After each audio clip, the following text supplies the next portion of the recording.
এবং শেষে যেই ক্যাটাগরিটাতে আসছি এটা হচ্ছে words or phrase in context. Now this is the most popular category of question from the comprehension exercise.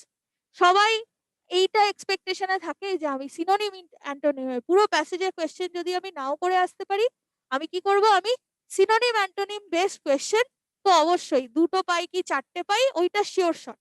ঠিক আছে, এবং এটা অনেক সময় স্ট্র্যাটেজাইজ পরীক্ষাতে আমরাও বলি স্টুডেন্টদেরকে এরকম ভাবে করতে। Suppose you have done other things, হয়তো 10টা এরার কারেকশন এসেছিল করেছি, অন্য আলাদা আলাদা জিনিস এসেছিল, কেউ হয়তো খুব ভালো জাম্বল সেন্টেন্সেস করতে পারে, ঠিক আছে, বা সেন্টেন্স ইমপ্রুভমেন্ট ইত্যাদি যা যা থাকে সেগুলো হয়তো করতে পারে। সেই সব করার পরে হয়তো আমার আমার প্রয়োজন আমার কাট অফ সিকিউর করার জন্য, কেননা এরকম ভাবে তো পরীক্ষাতে স্ট্র্যাটেজাইজ করতে হয় টাইম বেসড, এবং যাতে নেগেটিভ মার্কিং না হয় সেটাও কিন্তু খেয়াল রাখবেন আপনারা। যে ইমোশনাল হয়ে গিয়ে আমি সব করে চলে এলাম কিন্তু তাতে আমার এত নেগেটিভ মার্ক হলো যে আমার পড়ে গেল কাট অফটা, ঠিক আছে, that is also not desirable. So be very intelligent about your preparation. Okay, সবসময় মনে রাখবেন যে এটা রেস অ্যাগেন্স্ট টাইম তো বটেই, এটা নিজের সাথেও কিন্তু একটা যুদ্ধ। অনেক সময় ভালো স্টুডেন্টদের ক্ষেত্রে কি হয় আমরা দেখেছি, ওই যে পরীক্ষাতে আমি সব কোয়েশ্চেন উত্তর করব, একটা জেদ যে আমি অঙ্কে খুব ভালো বা আমি রিজনিং খুব ভালো পারছি, আমার ক্লাসের মধ্যে আমি রিজনিং সবসময় ভালো করে এসেছি, আমি উত্তর করতে পারবো না সব, আমি ক্লাসে গিয়ে কি বলবো, তাই না? এই জেদগুলোর থেকে নিজেদেরকে বের করবেন। মনে রাখবেন আপনাদেরকে কিন্তু ওখানে আপনাদের ধৈর্যেরও পরীক্ষা হচ্ছে, ওখানে কিন্তু আপনাদের টেম্পারামেন্টেরও পরীক্ষা হচ্ছে। পরীক্ষাতে ইমোশনাল হয়ে গিয়ে আমি টাইম ম্যানেজমেন্ট ভুল করে ফেললাম একটা কোনো জিনিস করতে গিয়ে, আই এম শিওর এগুলো আপনাদের সাথে হয়েছে যদি আপনারা পরীক্ষা দিয়ে থাকেন। একটা পাজল বা সিটিং অ্যারেঞ্জমেন্ট করতে গিয়ে হয়তো এত সময় চলে গেছে, ইমোশনাল হয়ে গিয়ে ওখান থেকে বেরিয়ে আসতে পারছি না, তাই তো? ইংলিশের ক্ষেত্রেও কিন্তু এরকম হয়, কম্প্রিহেনশন প্যাসেজের ক্ষেত্রেও এরকম হয়েছে। যদি কোথাও আটকে যাবেন বেরিয়ে চলে আসবেন, do not overthink, do not waste time, okay, because you have to remember you have to finish your paper. আমার এটা নয় তো আমাকে অন্য অপশন দিয়ে টাইমটা আমার মার্কসটা সিকিউর করতে হবে, ঠিক আছে? সো বি অ্যাবসলিউটলি কাম, ঠান্ডা মাথায় সবসময় পরীক্ষা দেবেন, ঠিক আছে? তো লাইক আই সেড, এরকম থাকে অনেক সময় আমাদের দেখা গেছে যে কাট অফ সিকিউর করার জন্য হয়তো 2-3 নম্বর দরকার, তো আমি কি করব, আমি প্যাসেজটা পড়লামই না জাস্ট পড়লাম না, কিন্তু তাও আমি প্যাসেজ থেকে 2 নম্বর 4 নম্বর কিন্তু সিকিউর করে বেরিয়ে আসতে পারি, ঠিক আছে? এগুলো আমাদেরকে করে দেয় এই প্রশ্নগুলো, যেগুলো ওয়ার্ডস আর ফ্রেজ ইন কনটেক্সট। দেখবেন যে প্যাসেজের মধ্যে কিছু ওয়ার্ড হাইলাইট করা থাকে, তাই তো? প্রত্যেকটা প্যাসেজের মধ্যে থাকে, মোরালেস থাকে, এবং তার থেকে কিছু স্পেসিফিক কোয়েশ্চেন থাকে সবসময়, যে find an option which is similar in meaning to the word given, তাই তো? অথবা give a synonym of this particular word, okay, অথবা find a word which is opposite in meaning to the word given in question, okay. এরকম ধরনের যখন আপনারা প্রশ্ন পাবেন তখন আপনারা দেখবেন যে আপনাদের তখন মনে হবে যে আচ্ছা প্যাসেজ তো পড়িনি, আমি জানি এটার মানেটা কি, আমি এমনি লিখে দিচ্ছি, কিন্তু সেটা করা কিন্তু ভুল হবে। এইটার ব্যাপারেও কিন্তু একটু স্ট্র্যাটেজির ব্যাপার আছে, অবশ্যই আপনারা করুন। আপনাদের যদি মনে হয় আপনারা প্যাসেজটা আপনাদের দরকার নেই, আপনারা অন্য কিছু করে সিকিউর করে ফেলেছেন, হয়তো 2-3 নম্বর দরকার, সেটার জন্য আপনারা প্যাসেজের থেকে ঠিক ওই 2-4টে যা আছে সিনোনিম অ্যান্টোনিম করে আমার হয়ে গেলেই হলো, ঠিক আছে? কিন্তু তাও যদি করবেন সেটাও কিন্তু একটু ইন্টেলিজেন্টলি করতে হবে, ঠিক আছে? তো এটা স্ট্র্যাটেজিটা কিরকম, প্রথমে কি বলছে যে এই যখন ওয়ার্ড এরকম হাইলাইট করা থাকে কিরকম ভাবে প্রশ্ন আসে, these questions are based on specific words or phrases, okay. So এই এই প্রশ্নগুলো যখন আসে স্পেসিফিক ওয়ার্ডস বা স্পেসিফিক ফ্রেজেস থেকে কিন্তু আসে, ওকে। Understand the reason behind their usage. Now this is very important, okay? Understand the reason behind their usage. কেন ওটা ইউজ হয়েছে, আমি কেন ওই প্যাসেজের মধ্যে ওই ওয়ার্ডটা দিয়েছি, সেটার একটা কারণ তো আছে। তার মানে এটা সবসময় মাথায় রাখবেন যে ওয়ার্ডটার কিন্তু শুধু ডিকশনারি মিনিংটাকে টার্গেট করলে চলবে না, ওই প্যাসেজের ক্ষেত্রে বা প্যাসেজ যদি আমি নাও পড়লাম, ওই সেন্টেন্সের ক্ষেত্রে ওই ওয়ার্ডটার কিন্তু একটা তাৎপর্য আছে অথবা গুরুত্বপূর্ণ আছে। Do not forget that. Okay, so understand the reason behind their usage. Sometimes these are, but they are synonym and antonym based questions. Okay, acha. From the options, find the word closest to the meaning given to the given word at it has been used in the passage. Now coming to the way this has to be handled. ধরুন এরকম একটা word দেওয়া আছে, ঠিক আছে, আপনি পুরো প্যাসেজটা পড়ছেন না, ধরলাম পড়লামই না, তাহলে কি করব? আমি কি শুধু ওয়ার্ডটা যেটা ডিকশনারি মানে, ঠিক আছে, সেটাকে টার্গেট করব? না, ভুল। আপনাকে প্যাসেজ আপনি নাই পড়তে পারেন, কিন্তু যেই সেন্টেন্সটা রয়েছে, যেই সেন্টেন্সের মধ্যে ওই ওয়ার্ডটা রয়েছে, অবশ্যই ওই সেন্টেন্সটা আপনাকে পড়তে হবে। কেননা মনে রাখবেন, এখানে কিন্তু ওরকম না যেমন WBCS প্রিলিমে, পিএসসি ক্লার্কশিপ ইত্যাদি পরীক্ষাতে দিয়ে দেয়, একটা ওয়ার্ড দিয়ে দেয়, তার মানে জিজ্ঞেস করে, তাই তো? তো ওয়ার্ড তো ওরকম ভাবে দিতেই পারতো। কেন একটা প্যাসেজের মধ্যে সিনোনিম অ্যান্টোনিম হিসাবে দিয়েছে? ভেবে দেখেছেন কখনো? এর জন্য দিয়েছে যে প্যাসেজের সাথে তার একটা কানেকশন আছে। So you can't ignore the fact, or you can't just you know not consider the fact কি ওইখানে আমাকে শুধু ওয়ার্ডটাকে টার্গেট করতে হবে। You will have to look at the word in the context of that sentence. So whenever you find any synonym or antonym based question, please look at the sentence which contains that synonym or antonym. ঠিক আছে? আমার synonym অ্যান্টোনিমের আমি যখন class নেব আমি বিস্তারে আলোচনা করব এগুলো নিয়ে।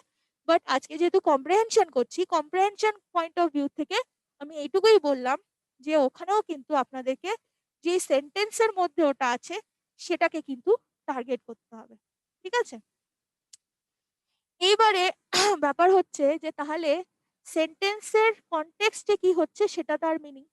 এবারে ধরুন আপনি মানেটা বুঝতে পারেন, মানে আনসার অপশনে যেই চয়েস গুলো এসছে সেগুলো হয়তো আপনি মেলাতে পারছেন না, ঠিক আছে, আপনি নিজের মতন করে ভাববেন যে মানেটা কি হতে পারে এবং এক্সাক্ট ওয়ার্ড, মানে হিউম্যান টেন্ডেন্সি কি আমি যেটা ভাবছি সেটাই ওখানে থাকতে হবে, কিন্তু আপনাকে মনে রাখতে হবে এটা কিন্তু ডিকশনারি মিনিং নয়।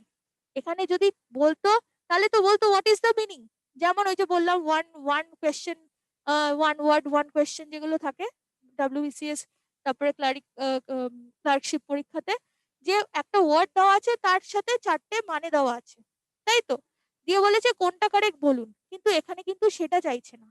ওকে, তাহলে আপনাকে সেন্টেন্সে ওটার যেটা মানেটা হতে পারে সেটা বেস্ট একটা মাথায় আনতে হবে। ওকে, এবারে যেই ওয়ার্ডটা আপনি ভাবছেন, মানে আপনার যেটা মনে হয়েছে যে এটা হওয়া উচিত, সেটা যদি আপনি না পান তাহলে কিন্তু ঘাবড়ে যাবেন না। Okay, please do not get worried if you do not get the exact match for that word what you are thinking of. Okay, answer অপশনে যেগুলো আছে সেগুলো হয়তো আপনার যেটা মাথায় এসছে সেটা হয়তো নয়।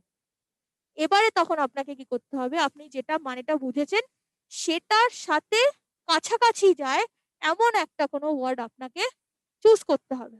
ঠিক আছে, সেটাই আমি এখানে বলেছি ফ্রম দি অপশনস।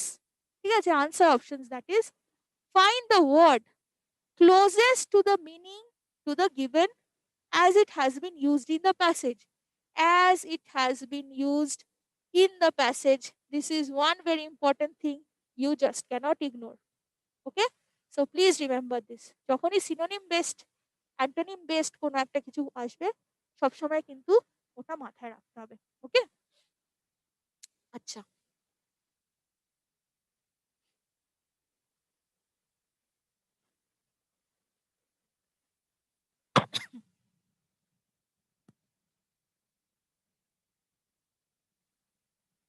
ওকে, এবার আমরা যেটা দেখবো ভেরি ইম্পর্টেন্ট, সেটা হচ্ছে এই যে এক একটা কোয়েশ্চেনের সাথে চারটে পাঁচটা করে অপশন থাকে, কোনটা চুজ করব আর কোনটা চুজ করব না, এটা সব থেকে বড় প্রবলেম। হয়তো প্রথমেই বলেছিলাম রিডিং মানে তাড়াতাড়ি করে পড়ে শেষ করতে পারছি না, এটা যেমন একটা বড় মানে মানে কি বলবো বেদনাদায়ক একটা ব্যাপার। দ্বিতীয় যেটা খুব মানে মিজারি ইন লাইফ সেটা হচ্ছে এত অপশন থাকছে, মনে হচ্ছে এটাও কারেক্ট ওটাও কারেক্ট সেটাও কারেক্ট, তাই তো? সেরকম মনে হয় তো পরীক্ষা দিতে গিয়ে যে আমার মনে হচ্ছে অপশন এটাও ঠিক বিটাও ঠিক सीटाও ठीक, सब ठीक, তাহলে একটা তো কনক্লুশনে আসতে হবে। তো उसके बारे में क्या किया जाए? ওকে, এবারে আমরা দেখব স্ট্র্যাটেজিস যেভাবে আমরা অপশনগুলো এলিমিনেট করব। ওকে, প্রথম যেটা বলা আছে number 1, eliminate eliminate options that are unnecessarily elaborate upon the actual idea and add a few redundant or repeated ideas to give the appearance of a more complete answer. তার মানে অপশনে এমন কিছু জিনিস থাকবে যেগুলোর থেকে কি হবে যে আমার যে প্যাসেজটা আছে মানে সেখান থেকে হয়তো মানে যে আনসার অপশনগুলো রয়েছে সরি, তার মধ্যে এক একটা অপশন এমন বিশাল বড় বড় থাকবে, হ্যাঁ, আর ঘুরিয়ে ফিরিয়ে দেখবেন ওই একটা আনসার অপশনের একই কথা বারে বারে বলছে। সাপোজ অপশন এ, ঠিক আছে, কোয়েশ্চেন আছে, অপশন এ বি সি করে দেওয়া আছে বা 1 2 3 4 করা আছে, হয়তো অপশনে ওয়ানটাই এরকম পেলেন, বিশাল লম্বা চওড়া একটা সেন্টেন্স, ঠিক আছে, তার মধ্যে কিছুই না, একই জিনিস ঘুরিয়ে ফিরিয়ে কিন্তু বলে বলা রয়েছে। সেইগুলোকে মনে করবেন যে সেগুলো অপ্রয়োজনীয় এবং যেটা এই ক্ষেত্রে অ্যাপ্লিকেবল নয় এরকম একটা অপশন। অলরাইট, সো এরকম যদি কিছু থাকে তা সেটাকে ব্যাড অপশন হিসাবে কনসিডার করবেন। অ্যাকচুয়াল ব্যাপারটা কি হচ্ছে দেখুন, লেংথের উপরে ডিপেন্ড করে না, ব্যাপারটা হচ্ছে যেটা কমপ্লিট পিকচারটা দেবে এমন একটা অপশন চুজ করতে হবে যেটাতে কোয়েশ্চেন যা চেয়েছে সেটাকে সঠিকভাবে উত্তর দিয়েছে। সাপোজ একটা ছোট বাচ্চাকে জিজ্ঞেস করা হলো তুমি কোন স্কুলে পড়ো, ঠিক আছে, বা তুমি কোন ক্লাসে পড়ো, ঠিক আছে, এবার বাচ্চারা তো অত গুছিয়ে উত্তর দিতে পারে না, অনেক সময় সে হয়তো বললো আচ্ছা আমি আমি নার্সারি তে পড়ি, সেকশন এ, আমার আন্টির নাম এরকম, আমি টিফিনে এটা নিয়ে যেতে পছন্দ করি, আমার বেস্ট ফ্রেন্ডরা হলো এই, আমি এত নম্বর বাসে করে স্কুলে যাই, ঠিক আছে, আমি অমুক খেলা দেখতে ভালোবাসি, আমি অমুক গেমস খেলতে ভালোবাসি, এই এত কিছু বলে দিল, ঠিক আছে, ওগুলো তো দরকারই নেই। চেয়েছিল কি, প্রশ্ন করেছিল তুমি কোন ক্লাসে পড়ো, এবার তার সাথে যদি আমার এত কিছু দিয়ে দেয় তার মানে বুঝতে হবে ওইগুলো হচ্ছে আননেসেসারি। তো যখনই দেখবেন একটা আনসার অপশনের মধ্যে অবাঞ্ছিত জিনিসপত্র ভরে ভরে দিয়েছে, ভুল, একদম ওটাকে আউট করে দিতে হবে, ঠিক আছে। আচ্ছা, সেকেন্ডটা হচ্ছে, সেকেন্ড অপশন কি বলছে, some options that are not related to question but use short and impressive words, however they end up being vague and incomplete. ওকে, আবার এর উল্টোটা হতে পারে, যেটা প্রথমটাতে বললাম তার উল্টোটাও হতে পারে, যে এমন একটা আনসার অপশন এসছে যেটা ছোট্টখাট্ট দেখতে, বেশ সুন্দর, বেশ দারুণ দারুণ ওয়ার্ড ইউজ করে বলা হয়েছে, কিন্তু যেটাতে ঠিক স্পষ্ট হচ্ছে না, কিন্তু ব্যাপারটা ঠিক বোঝা গেল না, মানে এই যে এখানে দুটো কথা আমি বলেছি, ভেগ অ্যান্ড ইনকমপ্লিট। ভেগ মানে হচ্ছে অস্পষ্ট, ঠিক আছে, not clear, okay, are not understandable. তো যদি এরকমই হলো যে সুন্দর, খুব সুন্দর দারুণ আমি ওয়ার্ডস ইউজ করলাম, ছোট একটা অপশন হলো, কিন্তু ওটার থেকে কোয়েশ্চেন যা চেয়েছিল সেরকম কোয়েশ্চেনকে কেটার করার মতন কোনো আনসারই পেলাম না, তো ফির ফায়দা কে है, then what is the use. Okay, so সেটাও কিন্তু আপনাকে ধরতে হবে যে ভুল। এবার এটা এই ধরনের জিনিসে দুটো ক্যাটাগরি থাকতে পারে, একটা হচ্ছে যেটা প্যাসেজ থেকেই তুলে এরকম দিয়েছে কিন্তু যেটা অস্পষ্ট টাইপের হয়েছে, আরেকটা হতে পারে অনেক ক্ষেত্রে, আমি যদিও দুটোকে একসাথেই বলছি, যে some options that are not related to the question, ঠিক আছে, তার মানে বাইরের থেকেও কিন্তু কোনো জিনিস ইনকর্পোরেট করে দিয়ে দেয়, তাহলে তো আরোই বোঝা হয়ে গেল যে জিনিসটা একে তো ওরকম কিছু বোঝা যাচ্ছে না, তার মধ্যে টপিকের সাথে রিলেশন নেই সেরকমও কিন্তু দিয়ে দিতে পারে। তো সেই ব্যাপারেও কিন্তু আপনারা সচেতন হবেন। এবং এই ক্ষেত্রে প্রথম যেই কথাটা বলেছিলাম যে ইউনিভার্সাল নলেজকে কখনো কাজে লাগানোর চেষ্টা করবেন না। মনে রাখবেন যিনি প্যাসেজটা লিখেছেন তিনি একটা অন্যই পয়েন্ট অফ ভিউ থেকে লিখেছে, আপনার যে পয়েন্ট অফ ভিউ বা জেনারেল সকলের যে পয়েন্ট অফ ভিউ সেটা থেকে কিন্তু অ্যাবসলিউটলি আলাদা হতেই পারে। So be very careful about this thing, do not put your universal knowledge into action while you are doing an exercise like this. ওকে, তাহলে আবার এটাই বলবো যে ছোট কিংবা বড় সেটা ডিপেন্ড করে না, যে একটা আনসার খুব বড়, বিশাল বড় হলে হ্যাঁ অবভিয়াসলি সেটাতে একটা গন্ডগোল আছে, থাকতেই পারে, এবং বেশিরভাগ ক্ষেত্রে সেগুলো ভুলভালই হয় সেরকম। যেমন আবার খুব ছোট হলে তাও আমি এটা বলবো যে ছোট বড় থেকেও ইম্পর্টেন্ট হচ্ছে এমন অপশন চুজ করবেন যেটা প্রশ্ন যা চেয়েছে সেটাকে স্পষ্টভাবে তুলে ধরেছে। ঠিক আছে? ইনকমপ্লিট কোনো আনসার সিলেক্ট করবেন না, এটা আরেকটা ব্যাপার। একেবারেই ইনকমপ্লিট কোনো আনসার সিলেক্ট করবেন না। কোনো আনসার যদি ধরুন যে যাচ্ছিল ঠিক দিকে, চলছিল, যেই পথে যাওয়া উচিত ছিল সেই পথেই চলেছে চলেছে গিয়ে কোথাও একটা হারিয়ে গেল, ঠিক আছে, বা আলটিমেটলি কোয়েশ্চেনটাকে ঠিক করে বুঝিয়ে দিতে পারলো না, চলেছিল কিন্তু ভালো পথেই, কিন্তু আলটিমেটলি কোথাও একটা গিয়ে হারিয়ে গেছে, ওইটাও কিন্তু ভুল। তো এমন চুজ করবেন যেটা কমপ্লিট ইন মিনিং এবং স্পষ্টভাবে বুঝিয়ে দিয়েছে। ঠিক আছে? আর 3 নম্বর যেটা আছে, options that are not related to the question are vague but framed with impressive words, like I said, যে বাইরের থেকে কোথাও একটা নিয়ে এসছে, ঠিক আছে, বা ওই যে বললাম যে জানেন যিনি পরীক্ষার, যিনি এক্সাম সেটার, উনিও জানেন যে সকলের ইউনিভার্সাল নলেজটা মোটামুটি কিরকম লেভেলের। তো বেসড অন দ্যাট উনি হয়তো খুব সুন্দর করে গুছিয়ে টুছিয়ে একটা ভালো করে দেখতে একটা অপশন ওখানে সাজিয়ে দিয়েছেন, কিন্তু ওই ট্র্যাপে পা দেবেন না। ঠিক আছে? তাহলে এইগুলোই হলো আমাদের আসল যেই মানে কোয়েশ্চেন, কিভাবে কি ধরনের কোয়েশ্চেন আসতে পারে। দেখুন, কোথা থেকে প্যাসেজ আসবে we do not know, right?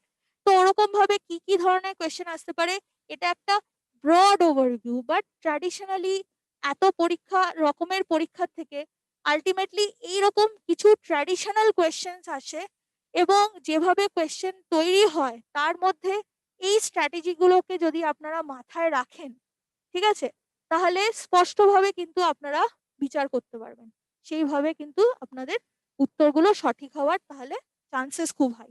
ওকে, তাহলে আমরা জানলাম যে কম্প্রিহেনশন প্যাসেজ কি হয় এবং কিরকম ভাবে সেটা একটা এক্সারসাইজকে করতে হবে। এবারে আমরা একটা কম্প্রিহেনশন প্যাসেজ করব, ঠিক আছে? তো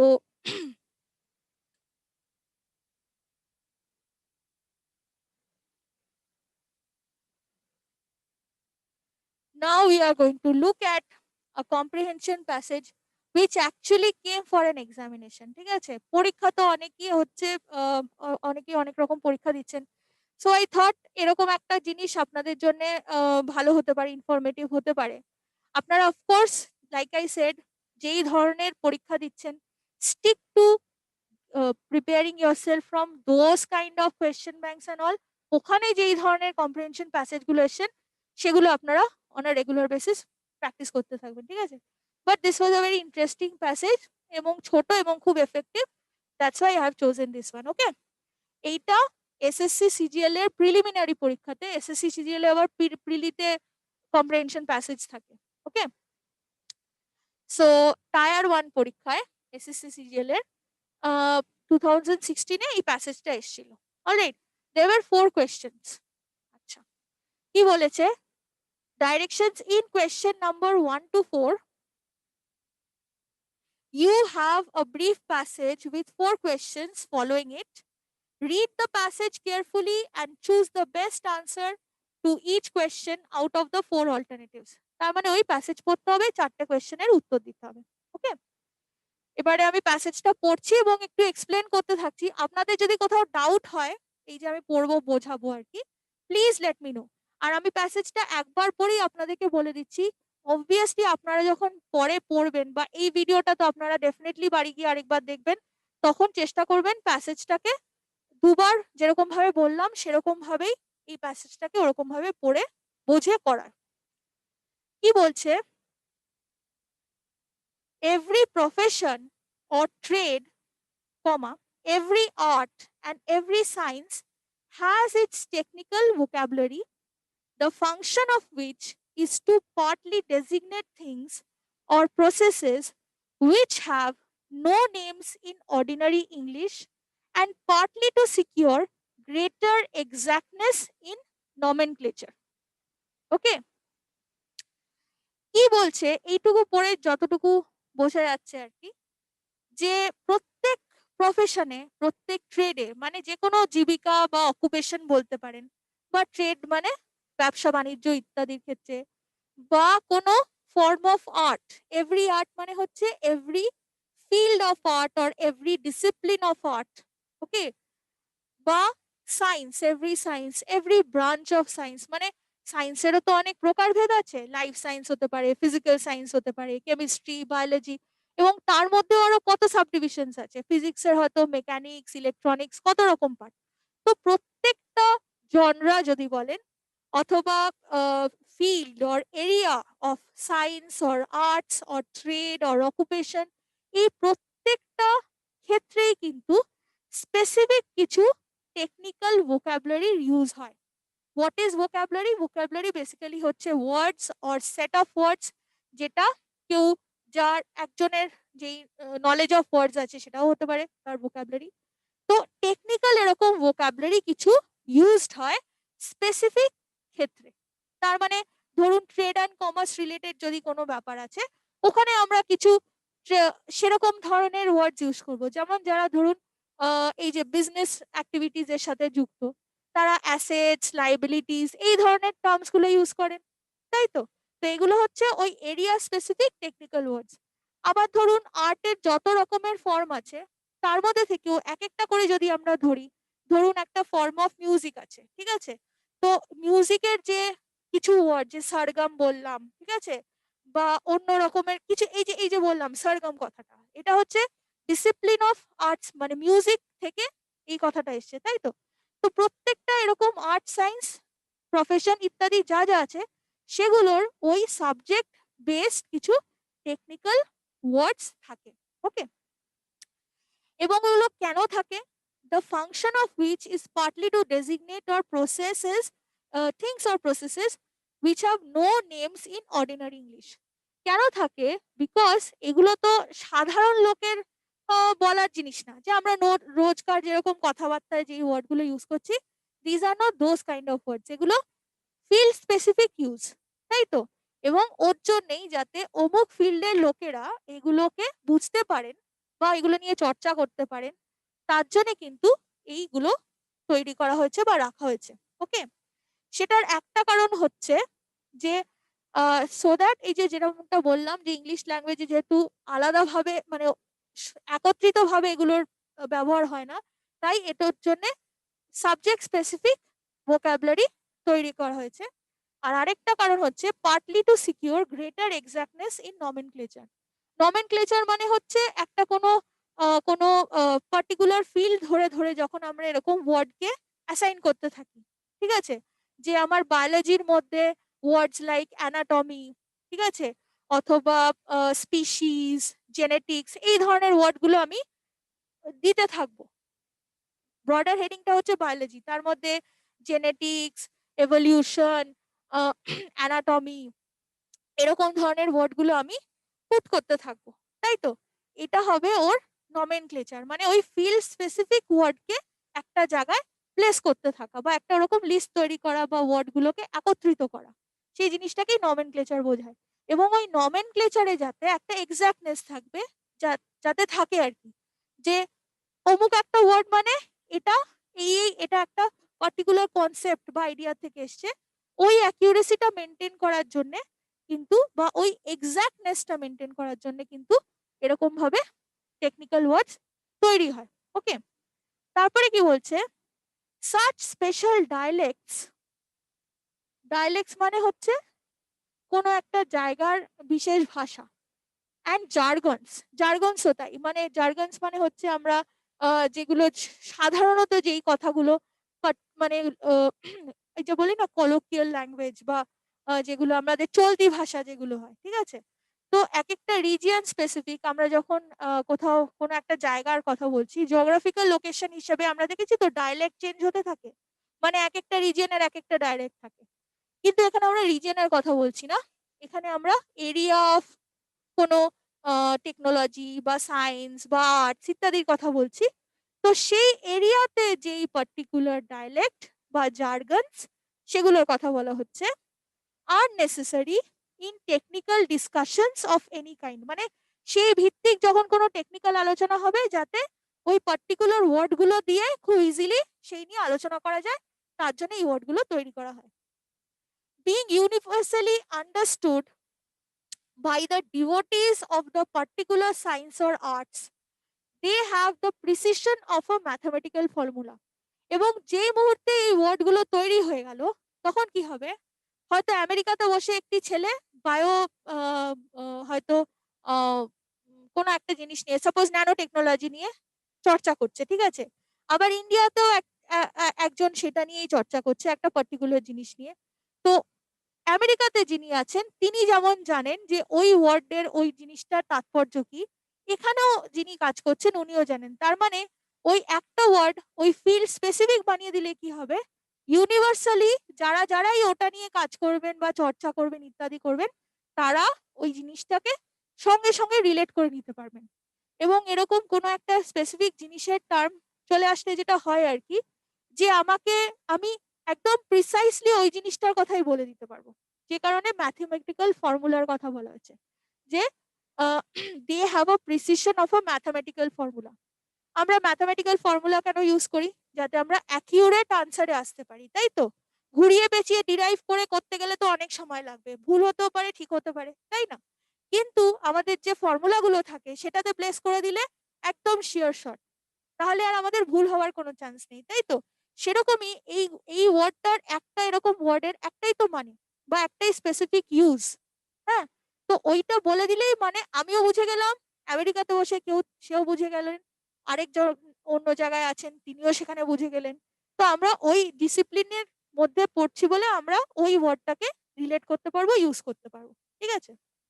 besides they save time for it much more besides they save time, for it is much more economical to name a process than to describe it.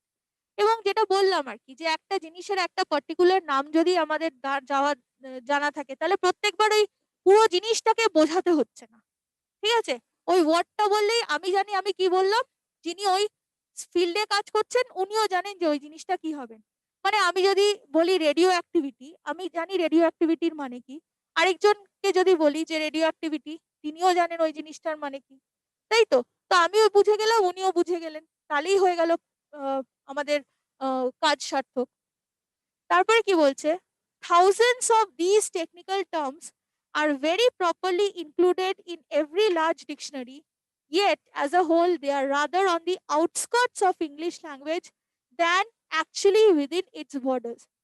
এবারে এই ধরনের ওয়ার্ডস কিন্তু আমাদের ডিকশনারিতে ওভার দ্য ইয়ার্স কি হয়, ইনক্লুড হতে থাকে এবং থাকে হয়তো, হ্যাঁ, কিন্তু সেগুলো খুব একটা ইউজ হয় না। তার জন্যই বলছে যে ইংলিশ ল্যাঙ্গুয়েজের যে বর্ডার আছে তার অন্তর্গতই না, তার বাইরে হয়তো রয়েছে, তার মানে সাফিসিয়েন্টলি ইউজ হচ্ছে না। এবং কেন হচ্ছে না, বিকজ যারা ওই স্পেসিফিক ফিল্ডে কাজ করছেন তারাই তো শুধুমাত্র এটা নিয়ে কাজ করছেন না, এটা তো আর সাধারণ লোকের জিনিস না যে সবাই নিয়ে চর্চা করছে। তাই হয়তো খুব একটা সর্বক্ষেত্রে এগুলোর ব্যবহার হতে দেখা যায় না, বা ইংলিশ ল্যাঙ্গুয়েজে খুব ফ্রিকুয়েন্টলি এই টেকনিক্যাল কথাগুলো আলোচনা হয় না। Different occupations, however, differ widely in character of their special vocabularies. তার মানে কি বলছে, যে আলাদা আলাদা প্রফেশন, তাদের আলাদা আলাদা ধরনের ভোকাবুলারি, ঠিক আছে। এবং একটা ধরা যাক যে ফিজিক্স আছে, যেমন আমি বললাম যে মেকানিক্স অথবা ইলেকট্রনিক্স, মেকানিক্সে যে টার্মগুলো ইউজ হবে ইলেকট্রনিক্সে হয়তো সব ক্ষেত্রে ওই টার্মসগুলো ইউজ হবে না। তো ফিল্ড স্পেসিফিক ওয়ার্ডস চেঞ্জ হতে থাকে, যেমন যেমন অকুপেশন বা ফিল্ড অফ আর্ট সায়েন্স ইত্যাদি চেঞ্জ হতে থাকে। In trades and handicrafts and other vocations like farming and fishing, they have occupied great numbers of men from remote times. The technical vocabulary is very old. আচ্ছা, আবার কি হচ্ছে, যেই profession গুলো বা যে অকুপেশন গুলো, যেমন হ্যান্ডিক্রাফট, ফার্মিং, ফিশিং, এইগুলো তো বহু এনশিয়েন্ট অকুপেশন, মানে মানব জাতির একদম প্রথম থেকেই এগুলোর চর্চা হয়ে আসছে, তাই না। তাই কি হচ্ছে, এগুলোর আবার ব্যবহারটা হয়, কেননা সারা পৃথিবী জুড়েই আর কি এই ফার্মিং, হ্যান্ডিক্রাফট, ফিশিং এই ধরনের অ্যাক্টিভিটিস তো চলতেই থাকে। যার ফলে কি হচ্ছে, এই ধরনের যেগুলো একটু এনশিয়েন্ট হয়ে গেছে, মানে বেশ পুরনো হয়ে গেছে, বহু চর্চিত এবং অনেক লোকে জানে, তাদের মধ্যে তাদের মাধ্যমে আবার কিছু এরকম শব্দ জেনারেল সবার জন্য চলে এসছে এবং আমরা জেনারেলি এগুলো ইউজ করতে থাকি। An average man now uses these in his own vocabulary. তাহলে যেগুলো এই যে বললাম যে বেশি বেশি ইউজ হয়েছে, বহু বছর ধরে প্রাচীনকাল থেকে চলে আসছে, সেগুলো যেমন সেগুলো কি হয়েছে এখন সাধারণভাবে সবাই ইউজ করছে। কিন্তু আগে যে কথাগুলো বলা হলো যে স্পেসিফিক এরিয়া ধরে কিন্তু স্পেসিফিক টার্মস ইউজ হয়, সেটা সকলে সবসময় ইউজ করেন না। The special dialect of law, medicine, divinity and philosophy have become familiar to cultivated persons. এবং লাস্টে কি বলছে যে স্পেশাল ডায়ালেক্ট মানে হচ্ছে ওই যেমন বললাম যে কোনো একটা স্পেসিফিক জায়গাকার ভাষা, তো এই ক্ষেত্রে কোনো স্পেসিফিক সাবজেক্ট রিলেটেড যেই ওয়ার্ডগুলো আর কি, ডায়ালেক্ট অফ, এবং কোন কোন সাবজেক্ট, ল মানে আইন, মেডিসিন চিকিৎসা বিজ্ঞান, ডিভিনিটি মানে ভগবানকে নিয়ে আধ্যাত্মিক যে কথাবার্তা, স্পিরিচুয়াল বা গড রিলেটেড যেই ইয়েগুলো থাকে, টার্মস গুলো থাকে, মাইথোলজি থেকে যেগুলো এসছে, ঠিক আছে, ওল্ড স্ক্রিপ্টস থেকে যেগুলো এসছে সেগুলো হতে পারে। ফিলোসফি মানে দর্শন শাস্ত্র। Have become familiar two cultivated people. Cultivated people মানে কারা? কাল্টিভেশন কথাটা থেকে কিন্তু আসেনি, যে ফার্মিং কাল্টিভেশন ওখান থেকে কিন্তু এই কথাটা আসেনি। কাল্টিভেটেড পিপল মানে হচ্ছে যারা চর্চা করেন। কাল্টিভেশন মানে কি, কোনো কিছু চর্চা করা, তো তো যারা ওই স্পেসিফিক এরিয়াতে কিছু নিয়ে চর্চা করছেন তারা এই কথাগুলো সম্বন্ধে ওয়াকিবহল। তার মানে যিনি ল নিয়ে চর্চা করছেন তিনি ওই টেকনিক্যাল নলেজ গুলো ওনার কাছে আছে, সেই ওয়ার্ডস গুলো তিনি জানেন। যিনি আইনের লোক তিনি সেটা জানেন। যিনি আবার একজন বৈজ্ঞানিক কিংবা মানে একজন সায়েন্টিস্ট কিংবা ডাক্তার, ঠিক আছে, তিনি আবার তার ফিল্ডের যে ওয়ার্ড গুলো আছে সেগুলো তিনি জানেন, because he is a cultivated person, উনি ওই বিষয়ক চর্চা করে চলেছেন, তাই তো। যিনি আবার ডিভিনিটি নিয়ে চর্চা করেন, ঠিক আছে, অথবা ফিলোসফি নিয়ে চর্চা করেন, তিনি তার ফিল্ডের ওয়ার্ড গুলো সম্বন্ধে পরিচিত, বিকজ উনি রেগুলারলি ওগুলো নিয়ে চর্চা করছেন, ঠিক আছে। তো এই ছিল বেসিক্যালি আমার টপিকটা। ওকে, এবারে ব্যাপার হচ্ছে যে পুরো জিনিসটা তাহলে কি দাঁড়ালো, খুব সিম্পল। কিন্তু এই যে এত কথা বললাম সেটা বেসিক্যালি যাতে কারোর কোনো যদি ডাউট থাকে আমার এই ক্লাসের মধ্যে, তাই পুরো জিনিসটাই আমি একটা ওভারভিউ দিলাম। বাট আপনারা যখন পড়বেন পুরো জিনিসটা পড়ে টরে কি বুঝতে পারবেন, আলটিমেটলি সারমর্মটা কি হবে, যে স্পেসিফিক এরিয়া অফ ওয়ার্ক, যেমন আর্ট সায়েন্স, ঠিক আছে, বা অন্য কোনো ট্রেড কমার্স ইত্যাদিতে specific specific technical terms use হয়, যেটা ওই স্পেসিফিক যে ফিল্ডের লোকজন আছেন তাদের জন্যই তৈরি বেসিক্যালি।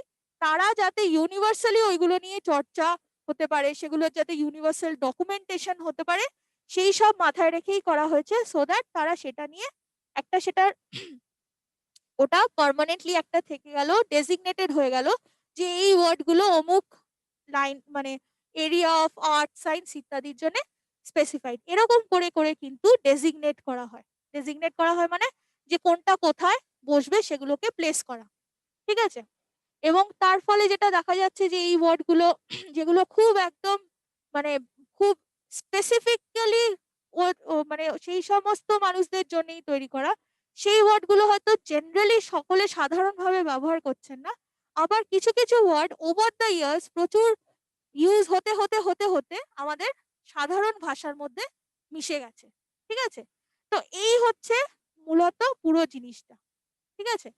এবার এটা থেকে বেস করে কি কোয়েশ্চেন এসেছিল দেখা যাক।